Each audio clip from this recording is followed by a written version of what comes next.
This is the Art Marketing Minute with Eric Rhoads, author of the Amazon best-selling book, Make More Money Selling Your Art. In the Marketing Minute, we answer your questions to help your art career. Brought to you by artmarketing.com, the place to go to learn more about marketing. Now, here's your host, Art Magazine publisher, Eric Rhoads. Thank you, Jim Kipping, and thank you for joining us today.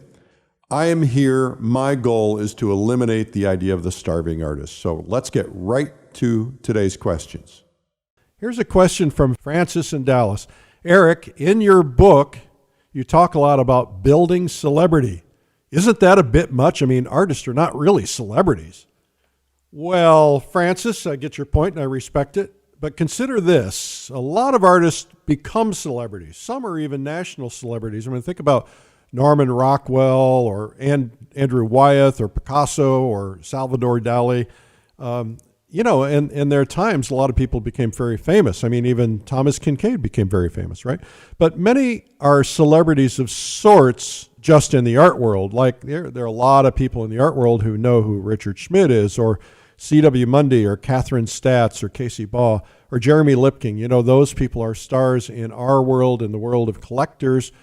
So they're kind of celebrities, right? I think so. People love to associate with celebrities or what they consider to be the best of the best.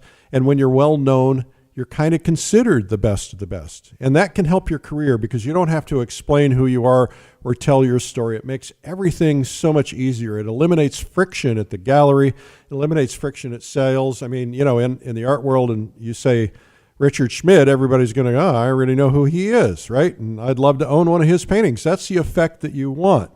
And galleries know it. And people, as a result, will pay better prices typically. They'll want to own something of yours because it makes them feel connected to you. And of course, because you're well known, they respect that even more. And though, yeah, it shouldn't really be that way because we should be known for just the quality of our paintings, but the quality of our paintings helps make us more well-known and celebrity, right? So that's kind of how it works. Anyway, maybe the word celebrity is a little too strong, but you could even become a local celebrity or local recognized artist anyway in your community, and you can really build that to your advantage. I know lots and lots of artists who are really well-known in their community or their region or their state, and like Rick Wilson, a friend of mine in Indiana, I mean, he and C.W. Mundy, really well known around Indiana. Rick's becoming more and more known. CW's been known for a long time. And so in Indiana, they're even more famous than most. And yet, of course, some of them are becoming famous or have been famous in the national scene as well. So that's pretty cool. Anyway, that stuff all helps your career, paves an easier path for you to sell more paintings and get more invitations to events over time, get invited into galleries, and it's worth considering. Now, that celebrity is built through a number of ways, and that can be built through marketing, public relations, advertising. In our Art Marketing in a Box product, we have a system that kind of teaches people how to do that kind of stuff and how to, you know, just get out there, get known, get in front of the right charities, and get invited to those things and get highlighted at those things. So that's, anyway, a little touch on celebrity. The next question is from Kimberly in Chico, California. Kimberly says, I have a mailing list and I'm pretty good about sending things to my list.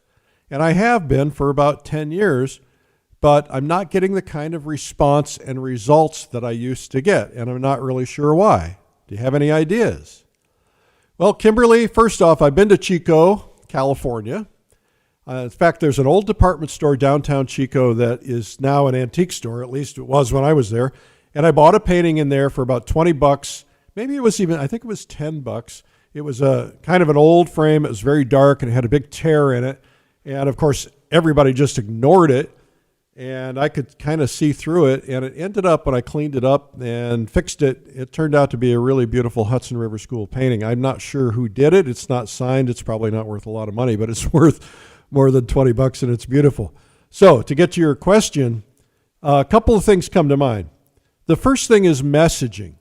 Whatever you are sending has to be wanted or has to be entertaining. And if it's mail or it's email, it's got to cut through the clutter, get them to pay attention. It needs to be useful and interesting or helpful. So you got to shake it up once in a while. If you have the same stuff, the same format you've been sending all the time, you're not going to get people paying attention. So shake it up, make it different, change the logo, change the look, make the content different, do some different things to get attention, and that will help people pay more attention to it. I get emails from, lots of artists who send me their newsletters. And some of them are really great, and I open them every time. And some of them are really boring, and I delete them without opening them. Why? Because I know which ones are great and which ones are boring, and the same people will know that about you. So don't be boring. So Kimberly, the problem, though, is probably not just being boring or maybe not getting attention. The most likely thing has to do with the management of your mail list. And this could be your direct mail list or your email list. There's a concept called attrition. Let's say you have 1,000 names on your mail list. And let's say that each year, 10% of those 1,000 names, which is 100 people, will move, die, drop off your list, or maybe not be in the market anymore. Maybe it's because they have too many paintings and they're retiring. That could be an average year. So for every year that you have not replaced those 100 names, you've lost names. So for instance, over 5 years, you would have lost 500 people. And you got to have at least 500 more people on the list just to make the list right. And it can't just be people. It's got to be people who are likely to be buyers. You don't want non-buyers. You don't want people who aren't interested in art. Yeah, you might be able to convince a few, but you want to look for the people that are the closest person to a sale, which is somebody who loves art, buys art. Maybe you met him at an art show, that kind of a thing. I don't know if you ever saw my art marketing bootcamp videos, but one of them I show this big picture of an elevator, and not an elevator, an escalator, and it's an up and down, right? There's one big row going down, there's one big row going up. And the point is that there are always people in and out of the market and in and out of your list. Let's say somebody inherits some money, Uncle Charlie dies and they get a few $1,000 and they've had their eye on something they love for a long time. They get that $1,000 burning a hole in their pocket. Guess where they're going to go? They're going to go out there. That's why advertising needs to be continuous, not on and off, because you want to cement ideas about paintings or your products in the eyes of people who are maybe saying to themselves, well, maybe someday. Maybe they even know they inherited the money, but they can't buy it yet till the lawyers send the check. Or maybe they get a better job or they get a bonus or something like that. So that's people coming into the market. People going out of the market, they retire, they lose a job, they have a financial crisis, the stock market crashes and they don't have any money anymore, and they may never return, right? So galleries experience this all the time, and galleries know typically that you have to keep advertising because advertising brings new people into your list. And if you're advertising in the right places, they're qualified people, right? So anyway, you always have to be mining for new names, not just names, but names of people who love art and typically people who have the money to buy it. You don't want to, it's okay to send your newsletter to somebody who doesn't have the money, but they're not going to buy anything. So just keep that in mind. Always be looking for new people. And people ask me, should I buy a list? No, typically not, because typically you want to build your own list. It's better that way.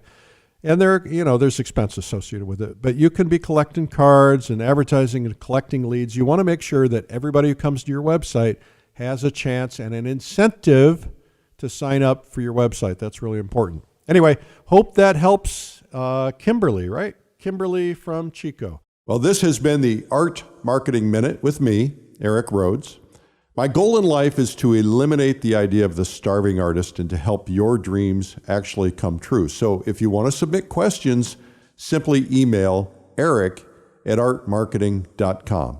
And to learn more about marketing ideas, you can visit artmarketing.com. Thanks for listening.